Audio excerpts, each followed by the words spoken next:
Freddy Pilor, Guru Asuransi, dalam rangka menyambut Insurance Day tahun 2025 yang akan jatuh pada tanggal 18 Oktober 2025 yang dirayakan setiap tahunnya di, kalau tidak salah, di ASEAN ya, termasuk Indonesia.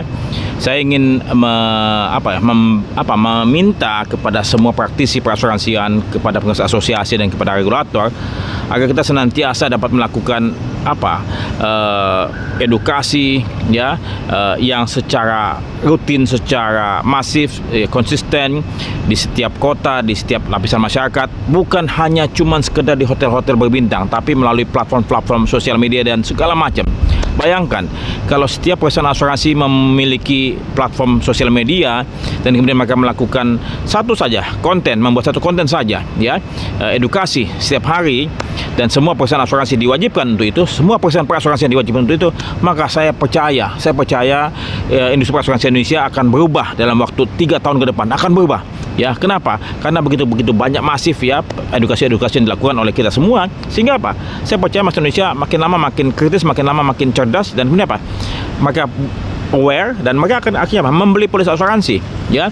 Nah, mengapa kita belum melakukan hal tersebut? Karena saya percaya bahwasannya ada sebagian orang Indonesia ataupun praktisi Indonesia yang tidak menyukai kegiatan ini, dan bahkan mungkin mereka menentang, dan bahkan mungkin juga mereka menganggap bahwasannya kalau misalnya mereka melakukan edukasi kepada masyarakat Indonesia menjadi semakin pintar dan kemudian akan bisa menipu asuransi.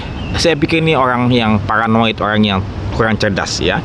Melakukan edukasi kepada masyarakat Indonesia tidak menumbuhkan kejahatan, tapi sebaliknya kita mesti berkaca apakah memang kita sengaja tidak melakukan edukasi agar masyarakat Indonesia tetap bodoh dan akhirnya kita bisa menipu mereka, bisa membohongi mereka. Itu suatu hal yang saya pikir otaknya bukan otak asuransi ya, ini otak penjahat ya, saya pikir ya. Oleh sebab itu, dengan kita melakukan edukasi, mereka timbul awareness dan mereka akhirnya membeli polis asuransi ya. Dan kalau kita ajarkan, kalau misalnya Anda mau menipu asuransi, itu pidana. Kita ajarkan, kita berikan peringatan ya. Saya percaya bahwasannya kalau misalnya mereka tahu konsekuensinya melakukan penipuan di asuransi, saya percaya mereka tidak akan melakukannya. Oleh sebab itu kita melakukan edukasi dengan benar sehingga mereka paham dan mereka bisa melakukannya dengan sesuai dengan pakem-pakem dan regulasi yang ada. Ya, marilah kita lakukan edukasi agar kita semua dapat berbahagia setelah meninggalkan industri perasuransi Indonesia. Saya Freddy Pilor, Guru Asuransi.